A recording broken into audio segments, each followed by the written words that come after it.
Iniciamos esta tercera parte de nuestro simposio en este día con la maestra Mariana Tolentino. ¿Cómo se encuentra, maestra? Buenas tardes a todos. En primer lugar, yo quiero felicitar el Departamento de Educación y Formación Artística Especializada y a la Dirección General de Bellas Artes por este tercer seminario de formación artística especializada. A menudo se celebra un primer seminario, a veces un segundo, pero que ya cuando vamos por el tercero, realmente es algo muy, muy meritorio y que reconocemos. También agradecemos la invitación. Permítame leer, por favor, una semblanza sobre usted. Sí. La maestra nace en Francia, en el seno de una familia de artistas. Ha realizado toda su vida profesional en Santo Domingo, dedicándose a la educación, la cultura y el arte. Es egresada de la Facultad de Derecho de la Universidad de París. Igualmente, realizó estudios de letras modernas en la Universidad Autónoma de Santo Domingo, inglés, ruso y lenguas romances en la Facultad de Letras y Ciencias Humanas. Estudió periodismo de arte y cultura. Maestra, continúe. Otra vez. Entonces, como lo anuncié anteriormente, el tema que vamos a tratar es el autorretrato. Es decir, el hecho de autorretrato en el arte, en las artes visuales y particularmente en las artes plásticas. Es el hecho para el artista de representarse a sí mismo. Veremos que hay distintas maneras de representarse, aún en el mismo espacio del cuadro. Entonces, la estructura de nuestra presentación va a ser la siguiente. Primero, una, diría, introducción general sobre el autorretrato, su definición, su historia, sus variaciones, y luego yo diría que la parte principal va a ser los ejemplos. 3 ejemplos que hemos escogido cuidadosamente. Ejemplo de Pablo Picasso, de Frida Kahlo y de nuestro gran artista cuyo centenario de nacimiento vamos a celebrar muy pronto, Ramón Oviedo.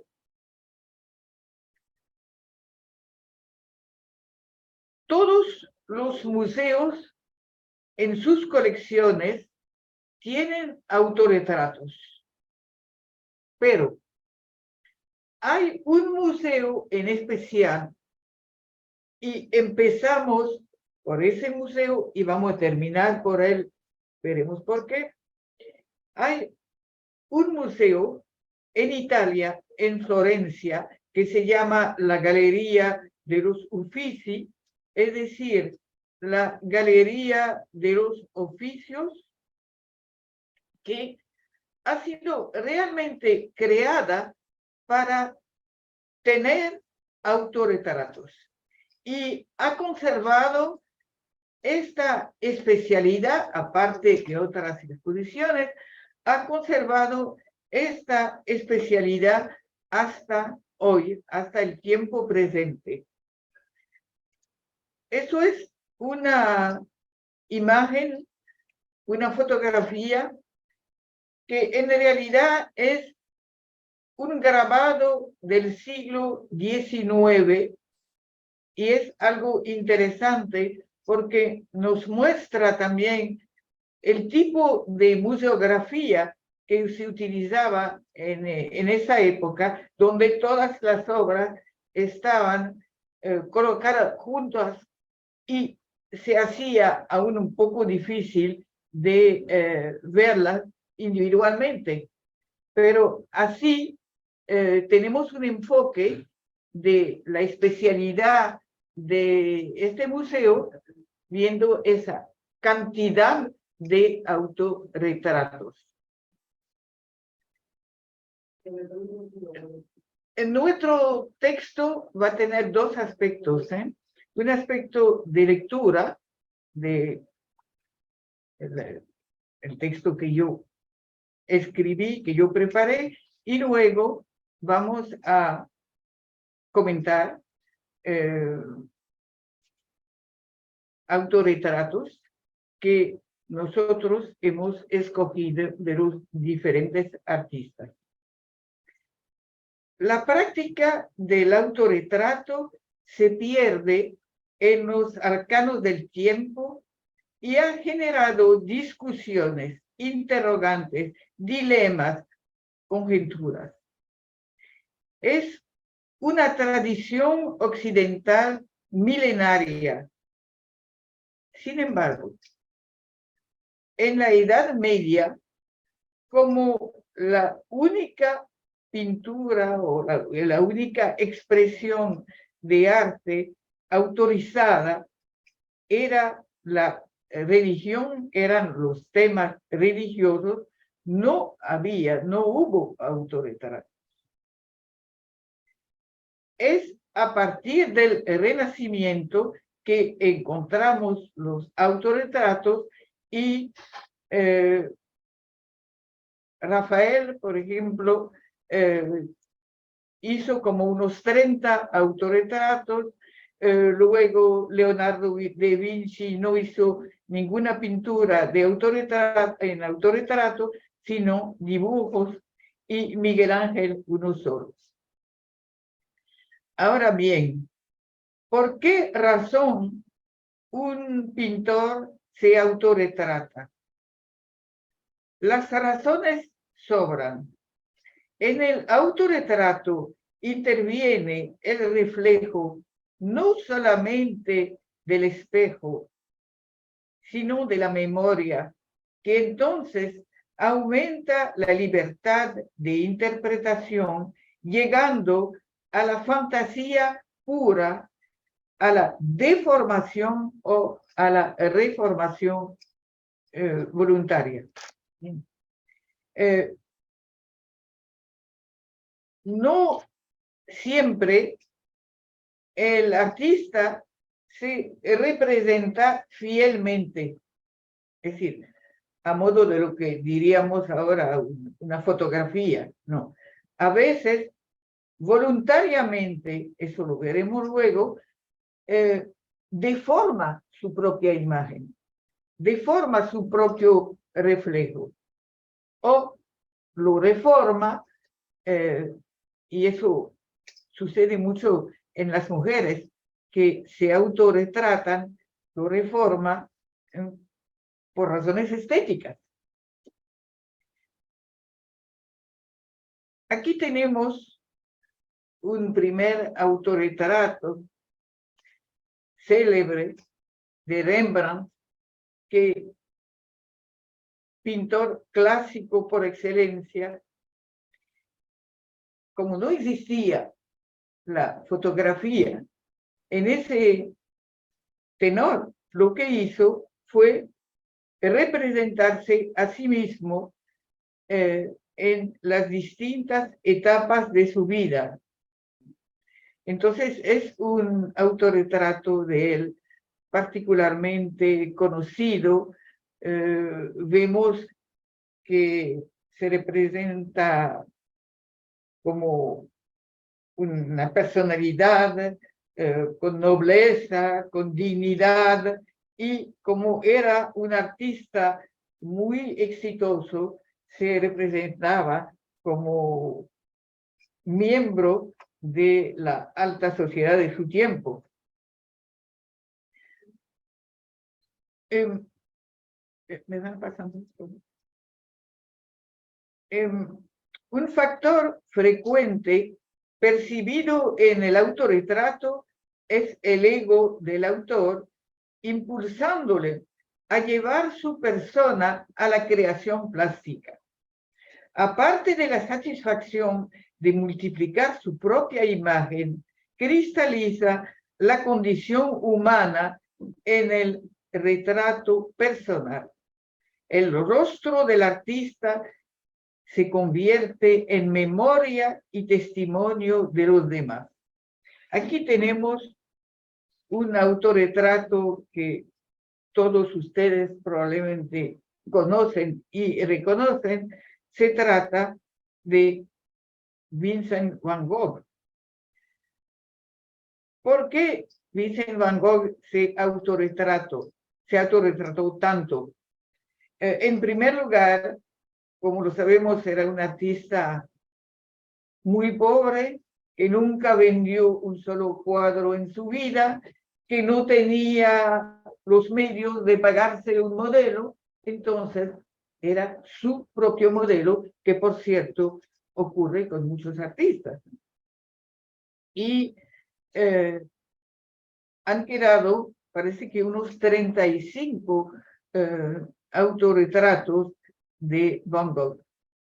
Dicen que Van Gogh siempre andaba con su espejo, que él empaquetaba cuidadosamente.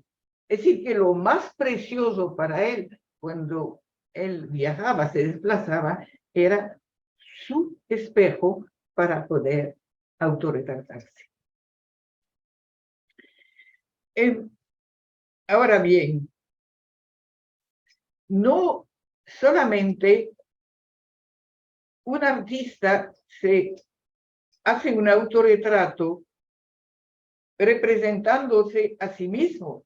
A veces hace una pintura de otro, como el retrato de los Arnolfini por Van Eyck, y en realidad sabemos, o se ha investigado, que se trataba de él y de su mujer. Es que también, aparte de las autorrepresentaciones evidentes y que motivan un cuadro, existe una escala de interpretaciones disfrazadas, parciales, fragmentada, que adrede el pintor presta para la confusión, o que haya una fusión entre sí mismo y el supuesto modelo. Ahora bien, en toda creación que se trate de una obra literaria o de una obra plástica, tiene algo, poco o mucho, de autorretrato. Por ejemplo, muy a menudo una novela es en parte una autobiografía, es decir, un autorretrato, un retrato de la propia vida del novelista. También están las motivaciones ideológicas, los mensajes, las convicciones. Y lo interesante es que hasta en la fotografía, que casi no vamos a abordar aquí, se habla de la fotografía espejo y de la fotografía ventana. ¿Qué es la fotografía espejo? Bueno, yo voy a fotografiar a una persona o a un objeto que me gusta a mí personalmente y que se identifica conmigo mismo. Y la fotoventana, no, es un reportaje o una fotografía de realmente un espectáculo exterior, que ya no hay una relación tan cercana con uno mismo. En el arte vamos a insistir mucho acerca de Pablo Picasso, que fue un maniático del autorretrato desde su juventud, se podría decir su adolescencia, hasta su senectud. Y era el paradigma de su egolatría, porque admiramos todos, muchos, muchísimo a Pablo Picasso, pero realmente fue una personalidad muy complicada y bastante difícil.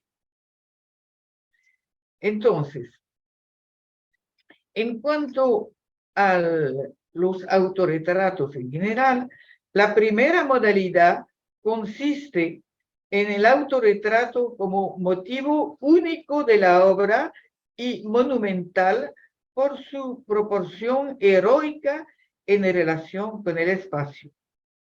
La segunda modalidad, estremecedora, apasionada, insiste en la distribución espacial y el tratamiento de la distancia, proponiendo el retrato en un contexto más amplio.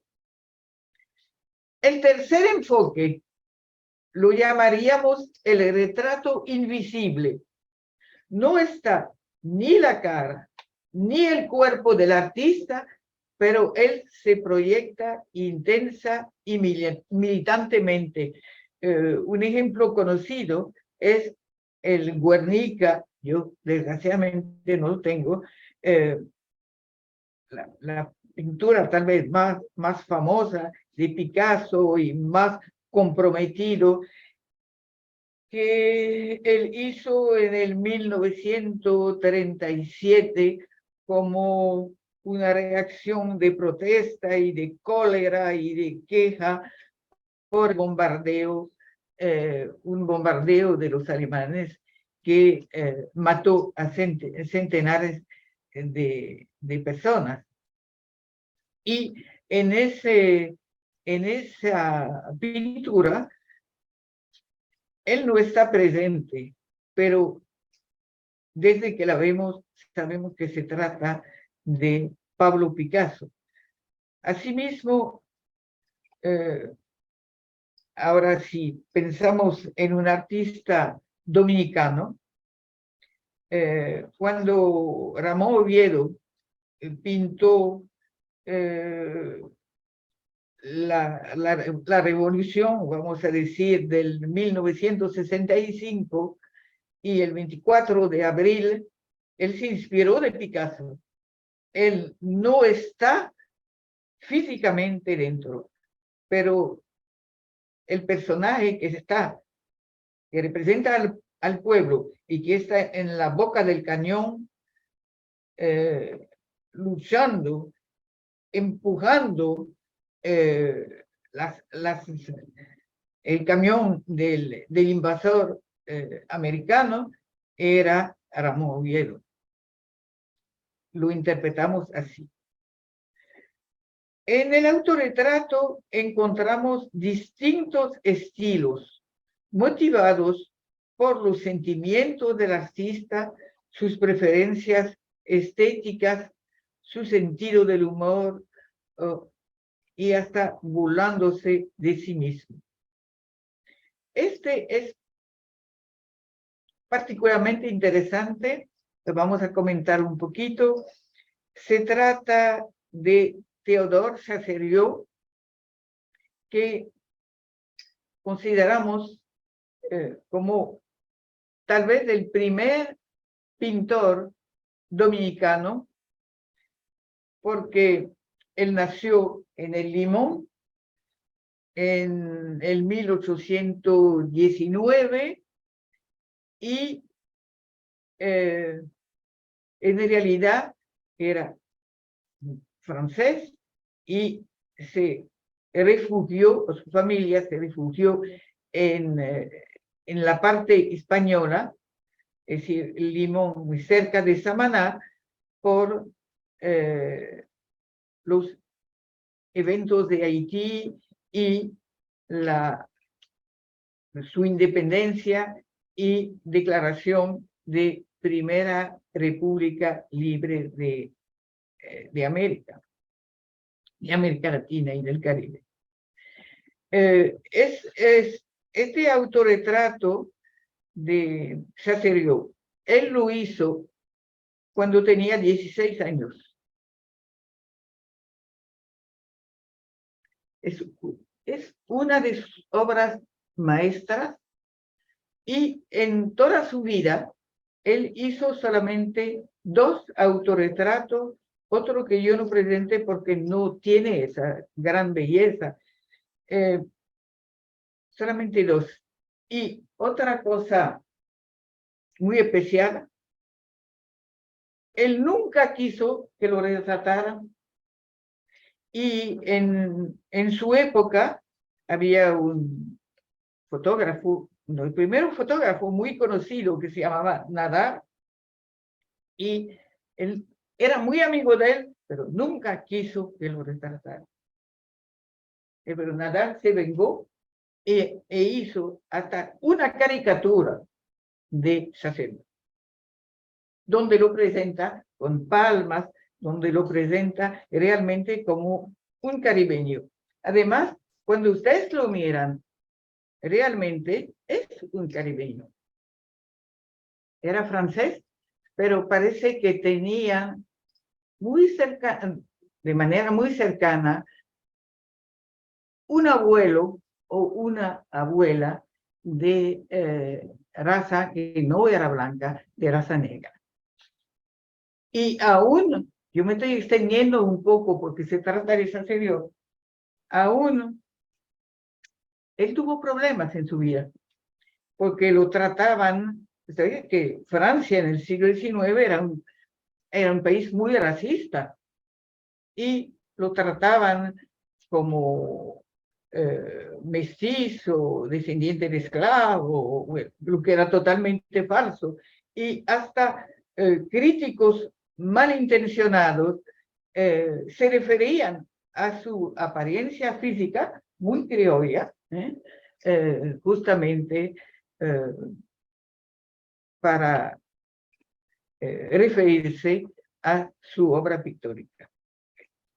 Entonces, estábamos diciendo que hay distintos estilos o maneras de representarse. Hay una primera manera, un primer estilo que se llama el exorcismo. Es una persona que quiere combatir su propia realidad o el temor antes de la realidad. Hay otra manera de representarse que es el primitivismo. Es decir, hacen un autorretrato que es como una pintura popular, una imagen ingenua y aún un dibujo infantil. Y en esto también se manifiesta un cierto sentido del humor, burlándose de sí mismo. Ahora, hay otro tipo de autorretrato que es onírico, es decir, que se representa como si tratara de un sueño, si fuera como surrealista. Y uno de los mejores ejemplos es el ejemplo de Salvador Dalí, que uno dice que es tan especial su obra que todos los Dalí son autorretratos.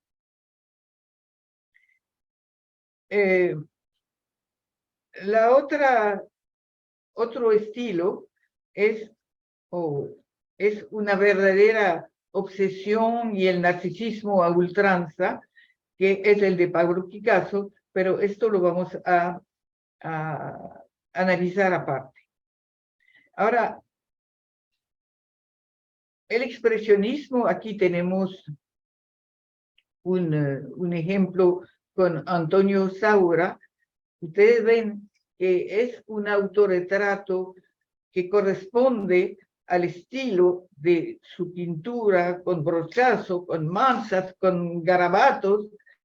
Es un estilo que no es particular de su autorretrato. Y realmente uno se da cuenta que se ha autorrepresentado para causar un impacto en el contemplador.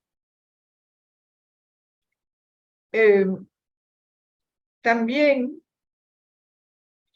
hay un autorretrato por concepto. Es que en este caso, el artista no plasma su rostro, sino su ideología, su estética. Por ejemplo, hay un artista francés que se llama Ben, que lo que hacía era un cuadro y escribía, yo lo traduzco en español, míreme, y esto basta. Entonces, luego hay el autorretrato de la intimidad. Yo tenía uno maravilloso, pero aquí no me atreví. Que van, bueno, desde la familia, es la intimidad familiar, pero a veces hasta el cuerpo y hasta el sexo. Y hay un autorretrato de Egon Schiele, que es una maravilla, pero no me atreví, porque un poco chocante. Entonces, en todos los autorretratos existe la vanidad, porque aunque se defienden, lo veremos con el propio Ramón Oviedo, existe un cierto narcisismo y es una manera de imponerse al mundo. Bueno, eso es una introducción. Ahora vamos a pasar a los autorretratos, a los ejemplos que hemos anunciado. El primero que vamos a presentar es Pablo Picasso, nacido en Málaga, nacido en España y muerto en Francia. Es importante precisarlo porque no se sabe si Pablo Picasso era español o si era francés, porque Pablo Picasso pasó 20 años en España y 70 años en Francia, pero siempre se consideró español. Entonces, recordemos que recordemos que él nació en el 1881 y se murió en el 1973, es decir, que tenía 92 años. Este autorretrato es maravilloso. Él tenía 14 años. 14 años. Pero era un genio. Realmente, yo no voy a hablar de Picasso, podría ser el tema de otro simposio.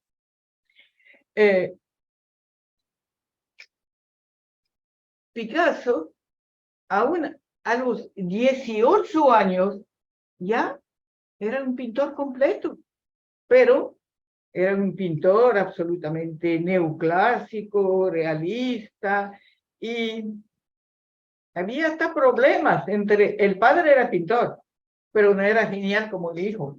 Y había problemas aún de ciertos celos que era normal y él mismo se distanció de su padre. Pero es para que vean cuando un artista es genial y la excelencia, y yo diría algo diferente, porque hay un gran frescor que no encontramos. volvamos a la anterior, porque la anterior es importante. Bien. Ese autorretrato es bastante conocido, es creo que del 1905.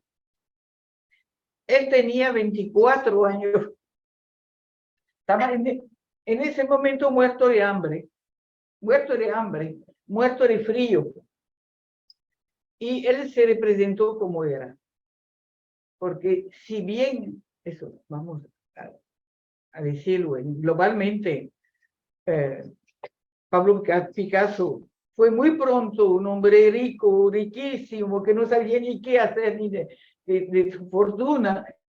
Empezó con hambre, con frío, y justamente ese, sobre todo, y esa bufanda era prácticamente como un uniforme de invierno para los artistas pobres.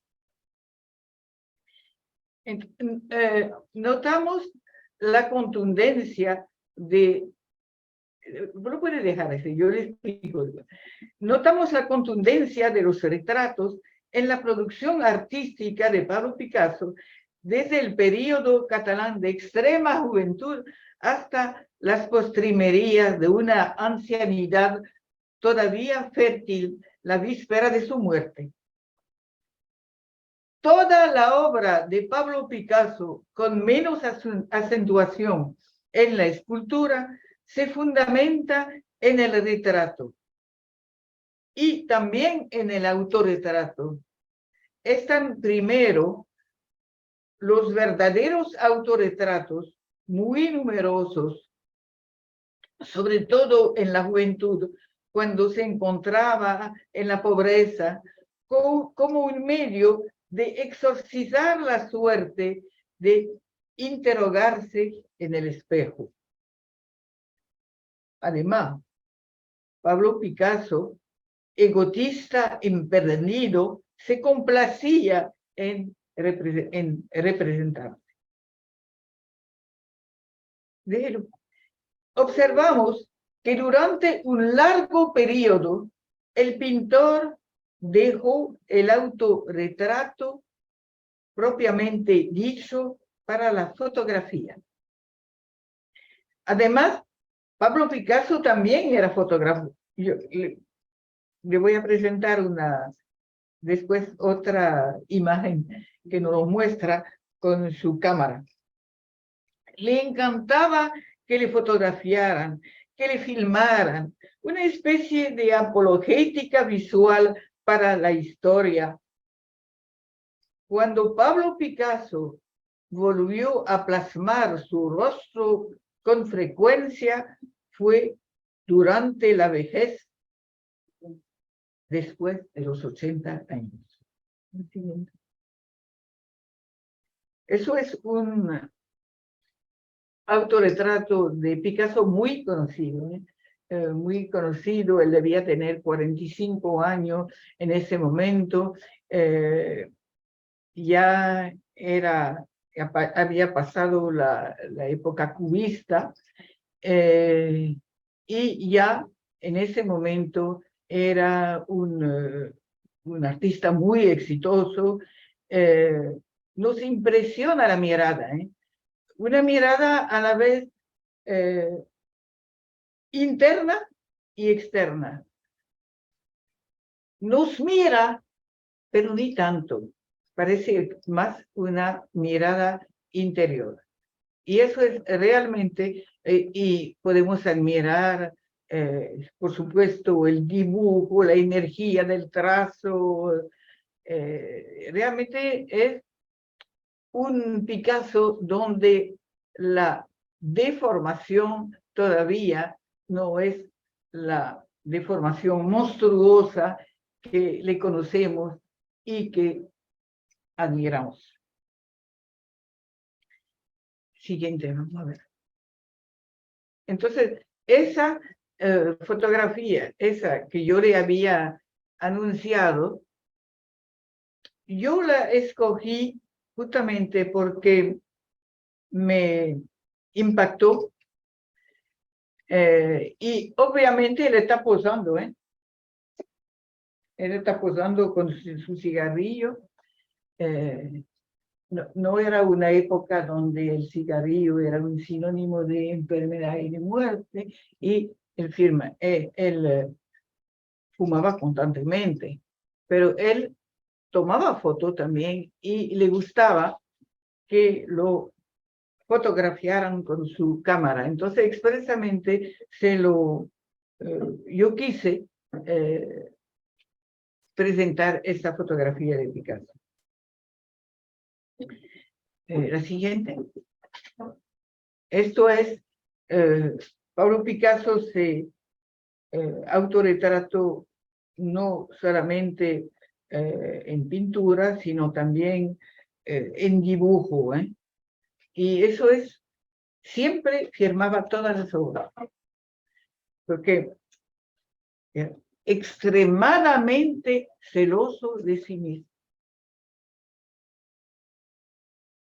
Eso no hablaremos de la parte de la generosidad, muy celoso de sí mismo, y cualquier trazo estaba firmado. Él tenía aproximadamente unos 50 años en esa época.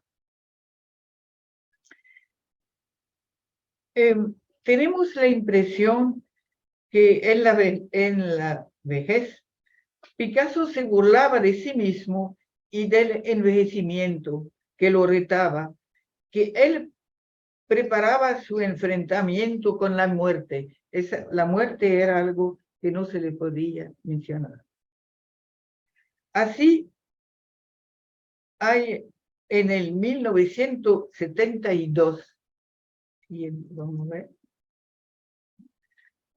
vamos a dejar solo, que era un autorretrato que parecía una calavera y que reflejaba aún problemas de la vista y del oído. Pero aquí es interesante porque vemos dos autorretratos de dos épocas diferentes.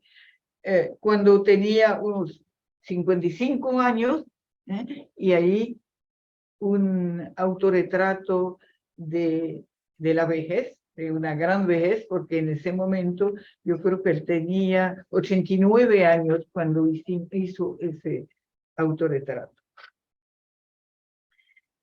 Entonces hubo en Nueva York, en el Museo de Arte Moderno, en el MoMA, una muy importante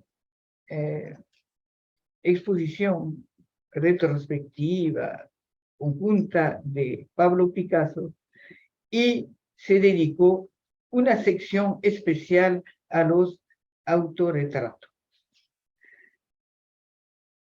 Pablo Picasso, tal vez el artista más completo de todos los tiempos, manejó como nadie cada una de las expresiones del arte.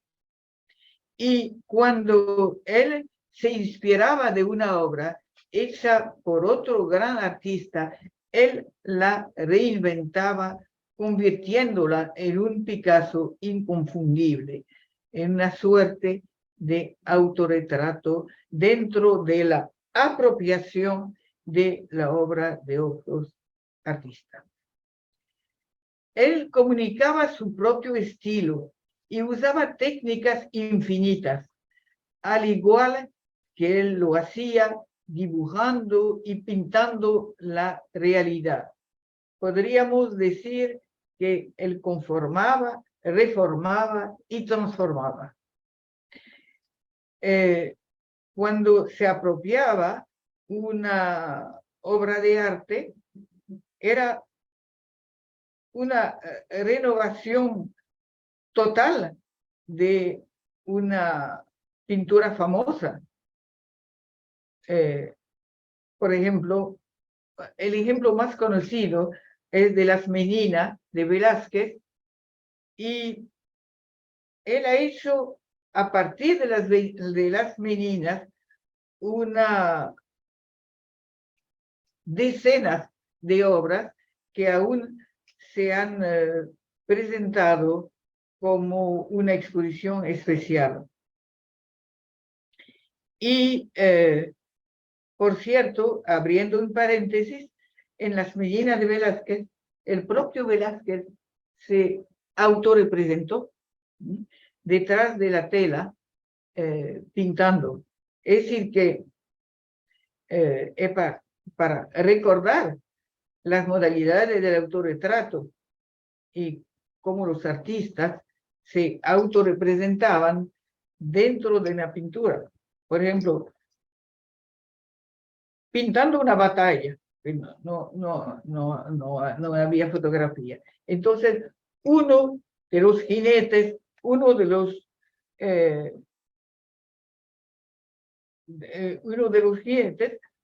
combatientes era el propio artista, y eso lo encontramos en Rembrandt, y se podía reconocer. Eso los hicieron todos. Entonces, ciertamente, Pablo Picasso desfiguraba, transformaba a sus modelos, pero lo que es muy especial, que realmente era la semejanza entre el autor, entre el pintor y su modelo. Como es la siguiente, que yo creo que es la del... Esto es realmente un autorretrato impactante. Él lo hizo 4 meses antes de su muerte. Y vemos que es un autorretrato de la desesperación. Él ya se representa destruido. Entonces, él insiste, tal vez, es la interpretación que damos, en los ojos, en el oído, porque no oía bien, y estaba muy perturbado. Bueno, yo voy a excederme un poco. Pablo Picasso, como sabéis, tuvo una infinidad de compañeras, no las 5 o 6 conocidas, sino centenares. Y en sus últimos años ya él no tenía la misma masculinidad y capacidad de seducción, y es una cosa que lo perturbaba profundamente. Y aquí solamente un rostro, pero es un rostro donde se le ve la autodestrucción por la edad. Yo busqué mucho ese autorretrato, finalmente lo pude conseguir, porque es conmovedor, para mí es conmovedor. Bueno, vamos a pasar ahora al segundo ejemplo de nuestra presentación, que es Frida Kahlo. Frida Kahlo, que nació en el 1907 y murió en el 1954. Frida Kahlo, que paradigma de la nacionalidad mexicana, que siempre se representaba vestida de indígena, tejuana, con tocados y con batas largas, típicas, vamos a decir. En realidad era hija de un alemán, Guillermo Kahlo, y un alemán judío. Y eso sorprende, porque la vemos siempre como el símbolo de la mexicanidad absoluta. Entonces, se han conservado más de 6.000 fotografías de Frida Kahlo. A veces sola, a veces con Diego Rivera. Y esta nos impacta, nos sorprende, porque está la hoz y el martillo, que es el símbolo del comunismo. Y Frida Kahlo era una mujer de izquierda que se identificaba con la ideología comunista, socialista y más bien comunista, y sabemos que una de las grandes aventuras de su vida fue la aventura con Trotsky. Entonces, Frida Kahlo, heroína indiscutible, ha tenido una pintura que permanece en su esplendor, que se ha ido exaltando, que se considera como contemporánea, y casi ha eclipsado a Diego Rivera, que en mi concepto era un pintor mucho más importante. Pero Diego Rivera tenía un sello de época, y por ejemplo, sus murales. Y él no sobrepasa la modernidad a pesar de su excelencia. Salvo pocas excepciones, toda la obra de Frida Kahlo fue un autorretrato o una sucesión de autorretratos. Me pinto porque estoy sola. Soy el sujeto que mejor conozco, decía Frida Kahlo. Vamos a poner siguiente. El autorretrato, la cotidianidad del dolor, la obsesión de la herida y la muerte. Frida Kahlo tuvo poliomielitis cuando era niña, pero luego sufrió un terrible accidente de carro a los 15 años que la dejó inválida para toda la vida. Porque tenía un corsé que yo veremos, tenían realmente, y por eso mismo siempre se vestía con esa bata larga, porque tenía problemas con su cuerpo. La obsesión de la herida y la muerte nutre su obra prácticamente desde los inicios. Y probablemente la genialidad inspiradora no deja de deberse al sufrimiento por la enfermedad y el terrible accidente, que necesariamente se mutaron en pasión devoradora de la vida ante una fatalidad inexorable. Se pone de manifiesto, vamos a ver otros autorretratos, aquí lo tomé de una autobiografía de una biografía de Frida Kahlo. Hay muchas biografías que se han escrito sobre ella. Entonces aquí vemos muy buenos ejemplos y vemos cómo y todos sus retratos son de ella misma y por ella misma. Y vemos cómo ella se autorretrataba vestida con tocados indígenas, con peinados diferentes. También autorretratos conocidos son de Frida Kahlo con sus mascotas, una mascota que era un mono. Ella tenía 2 monos, así que estaba siempre con ella. A veces, como lo vemos aquí, se autorretrataba con el pelo suelto, a veces se ponía como un sello en medio de la frente. Entonces, como toda su obra ha sido el autorretrato, hay una variedad increíble.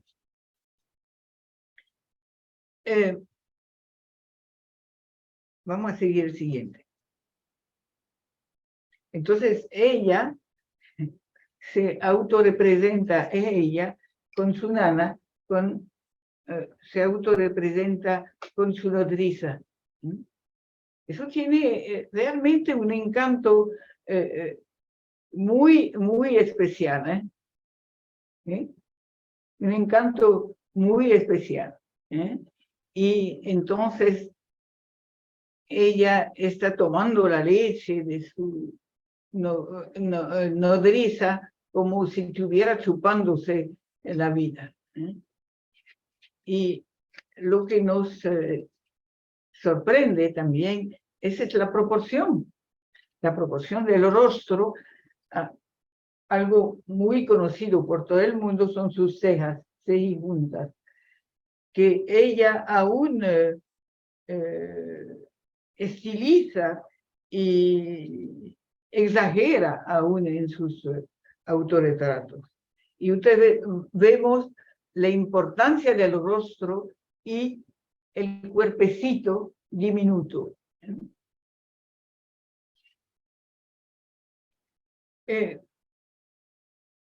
Pero aparte, entonces vamos a ver la siguiente, a ver si, bueno, eso es otro autorretrato que ella se duplica a sí mismo y todavía falta aún la interpretación de cada uno de sus retratos. A veces ella se representa de una manera casi tradicional y ceremonial, y luego en otro retrato se representa de una manera más suelta y tenemos la impresión que es su corazón. Entonces hay una tijera, y esa tijera se refieren también a su problema, a su sufrimiento, a la pérdida de sangre y a tantas operaciones que ella tuvo que sufrir. Siguiente. Lo que yo le decía, ella tenía un aparato en la columna vertebral, en permanencia. Ella era una persona que no se podía quedar de pie sin ese aparato. Y ella se ha representado varias veces así. El aparato estaba detrás de la espalda, no estaba delante. Pero justamente lo que es muy interesante, que ella lo presenta grande como impuesto, sino prioritario, inevitable. ¿Sí? Y nos fijamos, entonces el aparato estaba amarrado con vendas, y de todas maneras eran los años de 1930, 1940, seguramente que hoy su desgracia no hubiera sido tan terrible. Podemos ver que hay que hay clavos ahí arriba en el seno, clavos aquí abajo, clavos en la cintura, y el clavo es el símbolo, por supuesto, el signo de la herida y del sufrimiento. Es decir, porque aparte del problema fisiológico, ella sufría muchísimo. Tenía que tomar opio, sufría mucho. Podemos ver que tenía un gran sentido pictórico y del detalle. Toda su pintura se ve muy minuciosa, y no solamente está el sujeto principal de Frida Kahlo, sino la atmósfera y el paisaje circundante. Sin ninguna duda, hay algo de Frida Kahlo era autodidacta prácticamente, no, realmente no tenía una formación como la tuvo Diego Rivera, y Diego Rivera aún contó mucho para su formación. Nos damos cuenta, cuando vemos sus autorretratos, que no es una manera convencional de presentar el motivo principal, vamos a decir, y lo que está alrededor. Y tal vez también es una de las razones de un éxito incomparable. Como ustedes saben, es una de las, si hablamos de mercado del arte, es una de las artistas, de los artistas en general, más costosos que existen.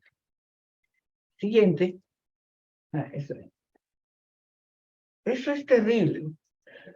Eso se llama unos cuantos piqueticos. Unos cuantos piqueticos. Ella sufriendo en su cama, sangrando por todas las heridas que le hacía Diego Rivera. Porque Diego Rivera en ese momento siempre fue un hombre infiel, y por lo menos al principio ella sufrió mucho de esa infidelidad, y ella llegó a divorciarse de Diego Rivera por esa razón, y al año siguiente se volvió a casar. Y ella misma, bueno, eso no es el tema, fue una mujer muy libre y liberada para su época, tanto con mujeres como con hombres, es decir, muy libre. Pero por lo menos los primeros años de su matrimonio sufrió mucho todos esos piqueticos de las infidelidades de Diego Rivera. Vamos a ver la siguiente. Ya estamos pasando ya a Ramón Oviedo. Bueno, entonces, yo diría que fueron solamente algunos ejemplos, porque tanto que se trate de Picasso o que se trate de Frida Kahlo, podríamos hacer conferencias sobre los autorretratos de cada uno de ellos, pero no lo podemos hacer. Vamos a pasar a nuestro gran maestro de la plástica dominicana, Ramón Oviedo, que yo diría que es el que más autorretratos ha hecho en el arte dominicano. Casi todos los artistas en autorretrato, por ejemplo, Fernando Peña de Fillo ha hecho autorretratos, pero no como Ramón Oviedo.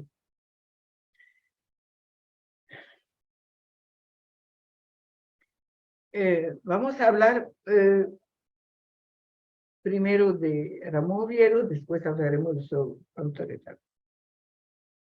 Ramón Oviedo pertenece a una generación de artistas plásticos particularmente poderosa en su imagen, que con excepción de algunos precursores sin par, como Jaime Colson, ha instalado la pintura dominicana en la modernidad, podríamos decir aún en la contemporaneidad.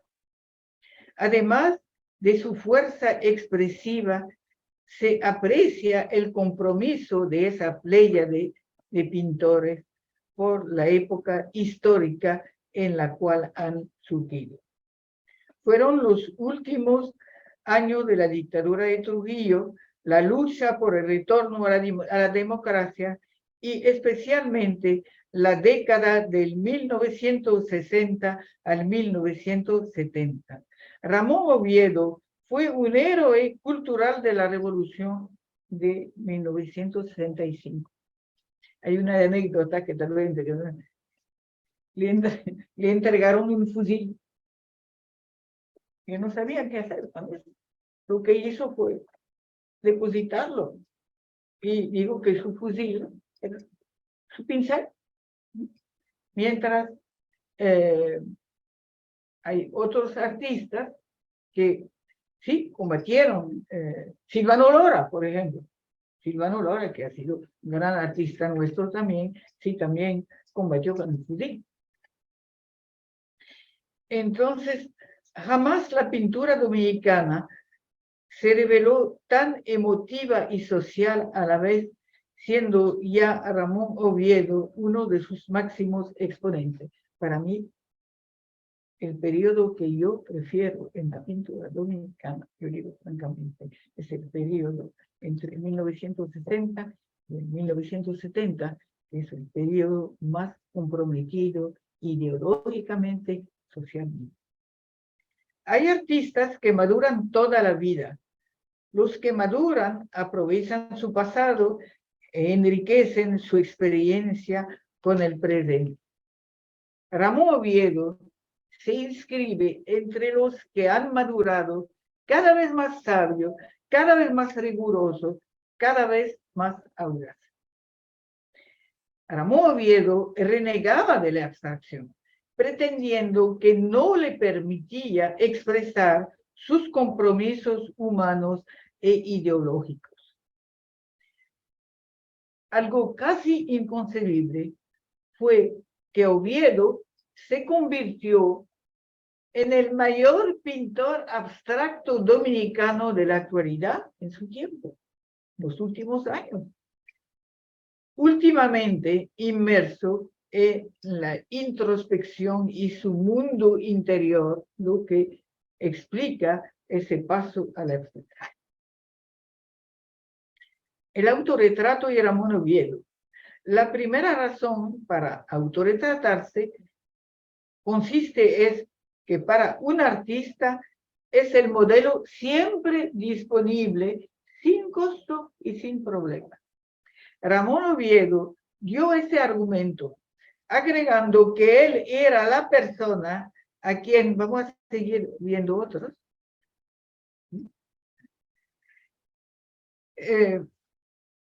era la persona a quien mejor conocía y más observaba. Él ponderó que además él recibía muchos encargos de su propia imagen solicitada por los coleccionistas. Sus autorretratos son ejemplos de libertad y de metamorfosis impactantes todos. Oviedo, siguiente. Oviedo no se idealiza ni busca los mejores ángulos que lo harían más joven.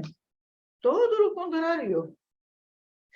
En sus retratos o autorretratos realistas, él acentúa los defectos naturales, los bolsones debajo de los ojos, las arrugas que surcan un rostro singular. La mirada dramática, ustedes ven cuán dramática es su mirada y, como yo les decía anteriormente, a veces se trata de una mirada hacia los demás y otras veces de una mirada interior. Ese énfasis de la mirada, subrayada o no por las gafas, nos recuerda a Rembrandt y su ruta por el avance de la edad a través de autorretratos inclementes. Ramón Oviedo negaba con vehemencia la característica de egolatría que obviamente él consideraba negativa, atribuyéndola a la frecuencia de sus autorretratos. La frecuencia de sus autorretratos corresponde, vamos a poner el siguiente. La frecuencia de sus autorretratos corresponde a un periodo en que él se creía gravemente enfermo de cáncer y representarse correspondía a aferrarse a la vida y a dejar su imagen para la posteridad. Cuando le informaron que en realidad estaba perfectamente sano y que no tenía cáncer, eso era en el 1978 o algo así, entonces ya dejó el autorretrato, sino parcialmente, porque mire, aquí ustedes tienen detrás de mí, hay uno que es de principio del tercer milenio, así que nunca lo dejó totalmente. De todas maneras, habría materia, ahí está, miren, aquí, tenemos aquí el privilegio de tener un autorretrato de Ramón Oviedo y ojalá lo podamos guardar. Todas las ilusiones se permiten. De todas maneras, cuando hablamos de narcisismo y de egolatría, habría una materia de discusión. Y después de todo, lo importante se encuentra en los resultados, en la calidad de tantas obras maestras.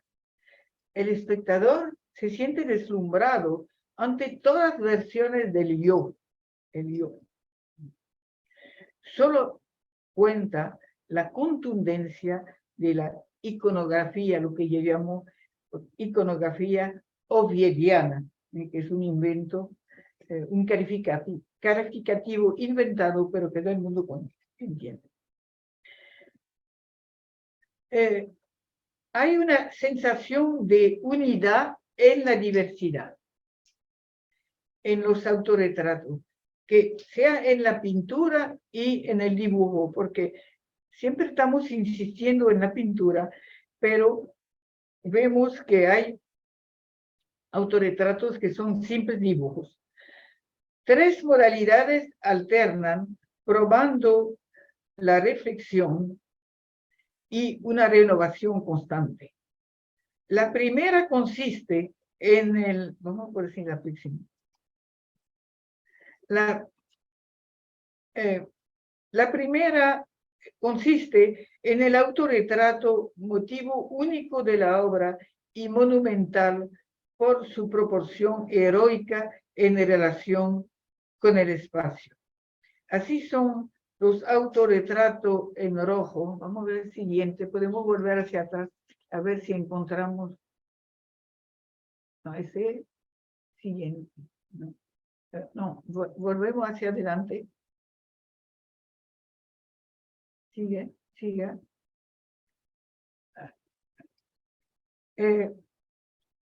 Los autorretratos en rojo de estilo post-impresionista y pincelada divisionista son óptimos ejemplos de la expresión de Ramón Oviedo, sin olvidar aquel rostro magnificado y atravesado por la transparencia de un cuerpo femenino. Yo creo que lo puse. Vamos a ver. Vamos a ver el próximo. Siguiente. No. Vamos a ver si todavía hay uno más. No. No, ¿es el último? Sí. El último. A ver, uno que era el rostro de Oviedo y detrás de él un cuerpo de mujer desnudo. Entonces una identificación entre el amor y el rostro de Oviedo. La segunda modalidad, estremecedora, apasionada, admirable por el virtuosismo del dibujo, insuperable en la distribución espacial y el tratamiento de la distancia, propone el retrato en un contexto más amplio temáticamente combinado con otras figuras. Entonces, corresponde mayormente al periodo de la crisis y de las angustias personales. Yo recuerdo que Ramón Oviedo ganó el Gran Premio de la Bienal del 1974 con un autorretrato. Y fue un momento, en este momento yo estaba empezando a escribir. Y algo emocionante fue que Gómez Sicre, que era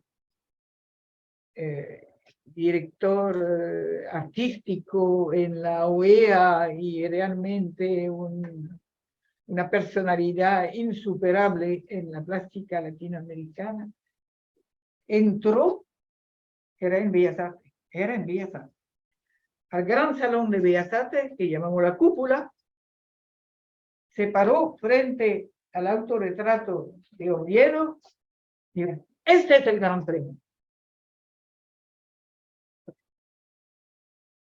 Es algo que ahora no nos permitimos, ¿eh? Porque si ahora lo hacemos, se pueden acusar al jurado. Eso ha cambiado, está cambiando. Pero no había ninguna duda que realmente era la obra más impactante que se había presentado en la Bienal. No solamente impactante por la calidad pictórica, por la manera de pintar, por el dibujo formidable, sino también por lo que representaba. Porque él se creía un hombre en víspera de la muerte. Y en el víspera de la muerte gana el Gran Premio. Entonces, es algo que nos sigue emocionando, sobre todo quienes lo han vivido.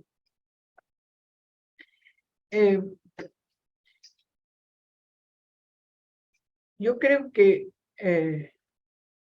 tendremos muchas oportunidades de volver a ver obras de Oviedo, de ver obras de Oviedo y aún autorretratos cuando se celebre el centenario, y se va a celebrar en Bellas Artes. Ya nuestro director lo aprobó, el director general lo aprobó. Se va a celebrar una gran exposición de los dibujos. Y en los dibujos de Oviedo, en las dos plantas, vamos a ver autorretratos, por supuesto. Yo voy a terminar volviendo a hablar de la Galería de los Oficios en Florencia. Ramón Oviedo, vamos a volver tal vez a la primera imagen, que era en azul.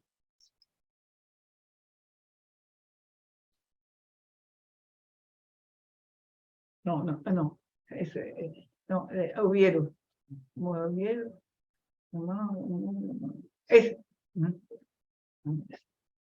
Ese es un autorretrato maravilloso, y quienes han conocido a Oviedo realmente lo ven.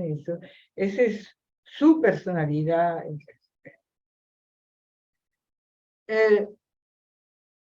Nos encontrábamos en la Bienal de Venecia, en misión de trabajo, y estábamos con la directora del Instituto Italo-Latinoamericano de Roma, que se encargaba de la presentación latinoamericana. En ese momento, la República Dominicana estaba dentro de un espacio latinoamericano. Y yo la escuché. Y, como siempre, los que escuchamos, a veces nosotros aprovechamos lo que estamos escuchando. Estaba hablando de la presencia de autorretratos de artistas latinoamericanos en la Galería de los Oficios, la Galería de los Uffizi, en Florencia. Y yo, de atrevida, tal vez yo no me atrevería tanto ahora, eso es lo curioso. Yo le dije, mire, nosotros tenemos un gran pintor, ya era un gran pintor, que ha hecho muchos autorretratos. Yo quisiera saber si él tendría alguna oportunidad de figurar en esa colección. Entonces, yo no, bueno, mándenme un expediente. Te mandamos un expediente. Yo personalmente, yo creo que Antonio Caña, la familia de Oviedo, en fin. Mandamos un expediente con varias propuestas y lo aprobaron. Y en la Galería de los Oficios solamente hay 5 pintores latinoamericanos con autorretrato. Y uno de ellos es Ramón Oviedo. Así que podemos sentirnos muy orgullosos. Bueno, ya yo creo que yo no agoté el tema porque es un tema inagotable, pero yo creo que ya hablé mucho.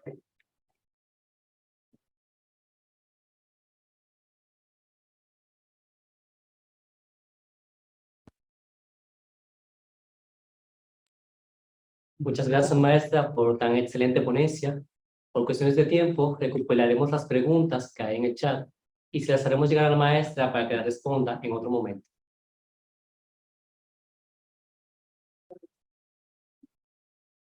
Bueno, muchas gracias por asistir a esta actividad. La próxima conferencia que tenemos se titula Teatro aplicado, teoría y práctica, de María Fugelman. Quiero cerrar este espacio, no sin antes anunciar los ganadores del concurso anterior con productos de Sobanca. Estos son Gertrudis Grandoles, Marianela Salen, Rosa Rosario y Natividad Fernández. Comuníquense con nuestra cuenta de Instagram para saber los detalles. Muchas gracias por asistir y felices todo el día.